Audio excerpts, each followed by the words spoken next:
Hey, I'm the Animated Heroine, and I'm alive. Alright, I know it's been a super long time. I'm not gonna make excuses. That's what vlogs are for. Instead, let's get right into the topic of today's video. It's summer. For another couple weeks, anyway. And what is the summer known for lately but superhero movies? The superhero genre has been going strong for many years now. It's basically to film what zombies are for video games, for better or worse.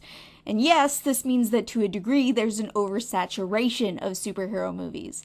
Now I, like many others, clearly, still enjoy the Marvel films, but I also will admit some superhero fatigue. And in my case, a lot of that fatigue manifests in my complete lack of interest in literally every other superhero movie that isn't part of Marvel's insanely huge cinematic universe. That doesn't mean that some superhero-related stuff doesn't manage to break through my ennui of dark, gritty superheroes on rooftops being all broody. I'm talking, of course, of my current obsession and biggest time waster, My Hero Academia. Kidding. Not about the current obsession part, but it is not the subject of today's video. No, what I'm talking about are animated films. Despite their insane popularity in live action, the superhero genre has not been nearly as present in animation. In fact, despite the popularity of superheroes, it's kind of underplayed. But hey, at least that means we're not tired of it. Today we're comparing Big Hero 6 and The Incredibles, two popular animated superhero movies, to see which one comes out on top. And just in time for The Incredibles 2 to come out. Just in time. Anyways, let's get to it. I need to relearn my editing software and make an opening for this.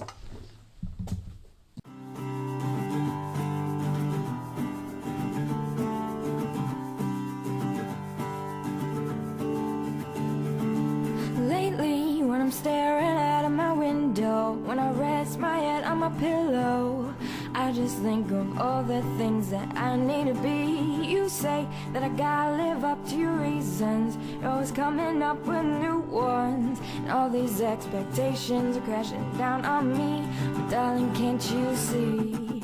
I may talk a little too much, I may get a little out of touch. I'm a little crazy and I'm not around enough. I may play a little too rough, I may get a little bit wound up. I'm a little lazy and I tend to interrupt. But lately I've been thinking that it's you that doesn't measure up.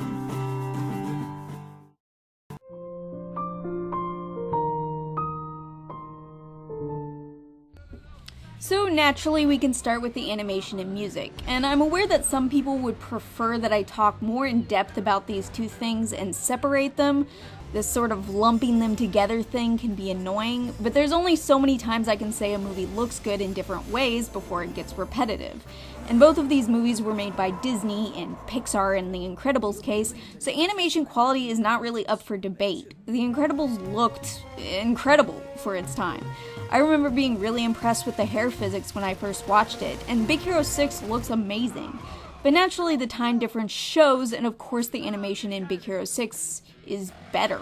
It's a much newer film. As for the music, except in the case of musicals and movies where the score is just so good that I can't help but notice it, like most of Leica's films, I admit I don't notice music in movies like this all that much. For the most part, a score only stands out to me if it's doing something really, really well, or alternatively, if it's doing something really, really poorly. A functional score should in many cases not be noticeable because it's there for atmosphere. That said, of the two films, I noticed The Incredibles score more because it employs classic comic book superhero music. This does give it a nostalgic feel and adds to its charm, and thus I will give the point to The Incredibles because while Big Hero 6 has a perfectly functional score, I cannot say that I remember anything standing out about it in particular. That's a point for The Incredibles and one for Big Hero 6.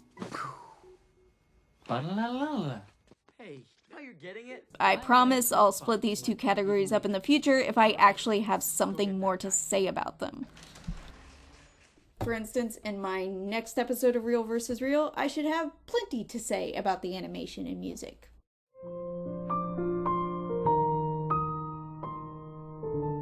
Splitting up the characters in these two films will be at least a little bit difficult because while they are both superhero movies, one is more or less about a family and their relationship, and one is about a main character dealing with the loss of his family and the exploration of those negative emotions and how they can affect us very badly sometimes. The main characters in The Incredibles is Mr. Incredible, or Bob Parr, and the main character in Big Hero 6 is Hiro Hamada. About the only thing that you can say that they have in common is that they both have something to learn by the end of the film, which can basically be said about any protagonist ever, apart from very bad protagonists, and of course the fact that they're superheroes. Their actions, which seem right on the surface, are nevertheless kind of being carried out for the wrong reasons. In Mr. Incredible's case, he wants to regain the glory days when heroes were allowed to use their abilities before they were forced into retirement, and he ultimately winds up putting himself and his family in danger in order to do so. Hiro, on the other hand, is doing it to avenge his brother. Rather than processing and dealing with his feelings, he's pouring all of his energy into finding the person responsible for the explosion that caused his brother's death. And upon realizing who did it, he lets his emotions get the better of him and nearly does something extremely unheroic. Fortunately, these kinds of flaws and judgment errors make for great main characters, and I enjoy both Bob and Hiro. But here's where I'm going to get a little... Well, okay, I know regardless of who I pick, I'm going to upset someone, but whether it's because I've been thinking a lot about character development, or because I can't watch anything without analyzing it to death, especially since I started this channel, or just because it's been a while since I've done a real versus real episode and I can't help myself. But humor me for a bit on this, and then if you disagree, you can type your reasons in the comments. I don't think Hiro is nearly as good a character as Bob, and the reason is that a lot of his character is a bit surface level. It's based on his emotions and his age. He's set up as being very intelligent, which is cool. Gotta love a smart protagonist. He's shown as smart but lazy and irresponsible for about 10 minutes before his brother inspires him to go to the same school he's going to. So here's the problem. After this initial introduction, I struggle to find things to say about Hiro's personality that is not specifically related to the fact that he's young and grieving. And I am not saying that Hiro is a bad character. That's not what I'm getting at. Or even that he doesn't have a personality. But let's move on to The Incredibles right quick because this is a comparison. Bob's personality is also introduced in the first moments of the film. He's a typical hero type. When we move on to the present day, we still see the aspects of this heroic personality. He's a dude with a strong sense of justice and the firm belief that extraordinary people should be allowed to be extraordinary. And he's overcome with frustration because he's basically Superman working a desk job, with any enthusiasm and drive reduced to secret heroic outings that he hides from his family. I don't even know that I can confidently say that Bob has a more fleshed out personality than Hiro, but what I can confidently say is that because Bob's core beliefs, motivations, and personality is clearly laid out from us from the start, and because we have both action-packed scenes of Bob as a hero and quiet scenes working at a desk job or having a family dinner, what we see throughout the movie is less a character defined by their emotions and more a character's reactions to things happening around them.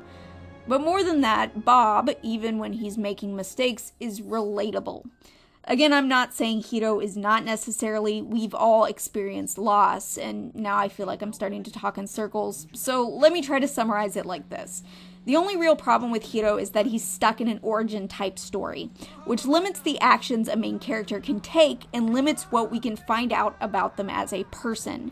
He just winds up being kind of a cool, smart kid. And it works, but because Bob is essentially put in multiple situations that both contrast and complement the hero archetype, it lets us see more aspects of him. Because of this, I have to give the point to The Incredibles.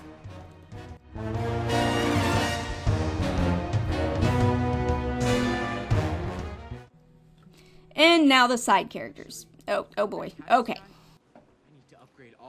Alright, so as I stated earlier in the video, I've been watching a lot of My Hero Academia recently. Now, generally when I get into something, like really get into it, I could talk about it for hours, but I don't want to derail this video, so I'll try to keep this brief. At least it kind of works with the whole superhero aspect. One of the things that I like about My Hero Academia is how it handles its side characters. It's one of the few shows that I've watched where I've grown pretty fond of nearly everyone, with the outliers being only those characters that haven't really gotten a lot of screen time or characters that no one likes. Now, Hero Waka is a show, so the way it handles character development is decidedly different than that of a movie.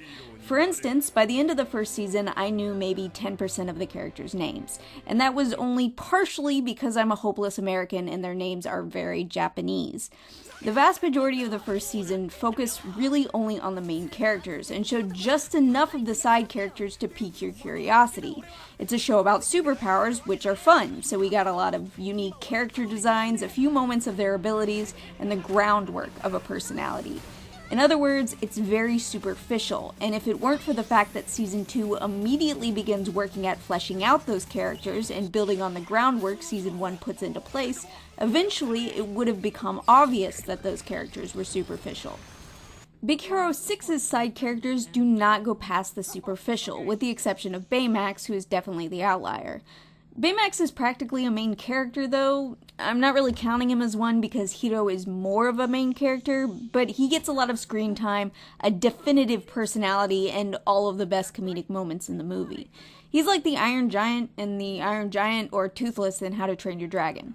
The movie literally could not exist without him, and because of that, any points that Big Hero 6 might get in this category go to him. Unfortunately, everyone else pairs in comparison, and here's why. A supporting cast is meant to support the main character. Duh. But those characters will absolutely fall flat if that is their only purpose, and the side characters in Big Hero 6 have no other reason to exist in the film. Their designs are colorful, they're each given a one-note personality at the beginning of the movie when they're introduced, but beyond that, they fail to feel like three-dimensional creations. And why that is the case, I'm going to explain by pointing out a few random things that happen in The Incredibles. Violet hiding from a boy. Dash putting a tack on his teacher's chair. Helen becoming concerned and jumping to conclusions about her husband's recent change in schedule and mood. Violet becoming briefly surprised that her suit turns invisible and going through a crisis of self-confidence when she wasn't able to use her powers under pressure. Dash becoming surprised that he can run on water. Helen taking a moment to lament about how her hips look in her costume. Mirage's angry reaction to Syndrome, even Lucius's brief argument with his wife. These are all moments that say something about how these characters feel, or give them some indication of what they're like outside of what is being presented to us. They take a couple of seconds, don't derail the plot in any way, and flesh out the characters in a way that makes them feel like there's more to them than what we're seeing on the surface. The side characters in Big Hero 6 are only on screen when Hero is on screen. Fred is literally the only one where we're given some kind of indication of his background and life outside of dealing with Hero. They become superheroes because Hiro suggests it, and again, apart from Fred, don't even really seem to have strong feelings about it either way. Their drive is helping Hiro, but this doesn't say anything about them outside of this. They feel like they exist only to build Hiro's character, but in a good work of fiction, characters should build each other up. In real life, our personalities are affected by what we go through, what we experience, and who we interact with. If characters are just there to react to the main character, they lose definition very quickly. Point goes to The Incredibles, because one Baymax does not make up for the rest of the cast being kinda meh.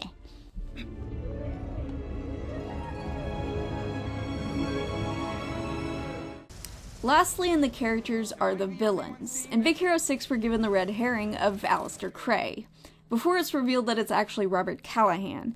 This isn't a super shocking twist, but it's handled well enough.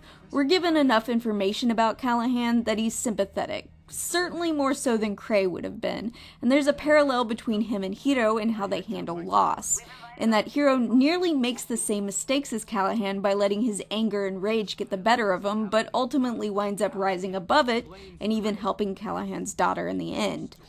I do think there's a missed opportunity to really make this villain hurt.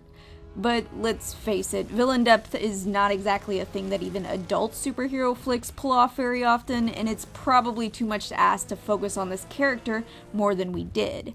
They do enough so that it works. In The Incredibles, the villain is Syndrome, or Buddy, and we're given a pretty good indication of what his motivations are as well.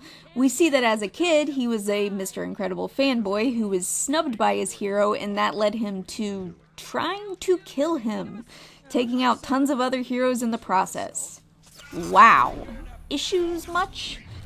He also begins to develop technology to essentially play pretend hero, and reasons that when he's done having fun in playing pretend, he'll sell the technology and no one will ever be special again.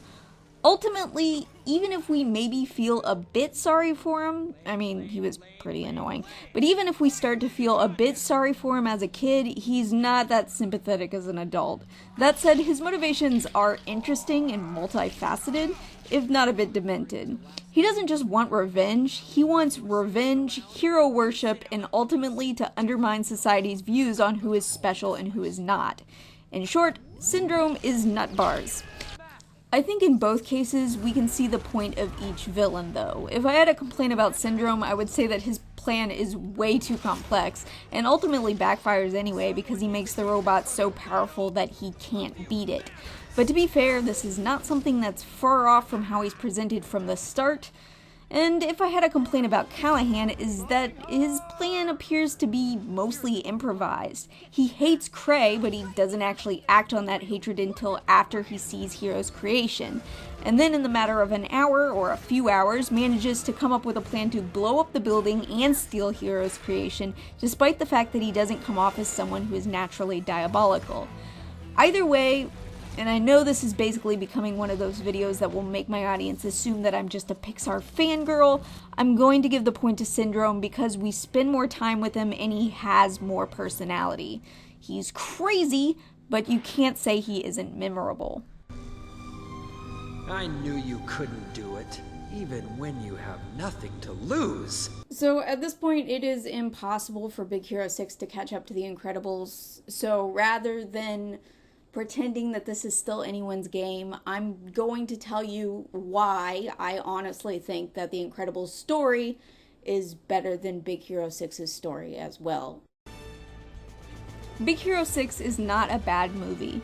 Normally when a film is beaten this badly, it's because it's just much, much worse than the one I'm pitting it up against.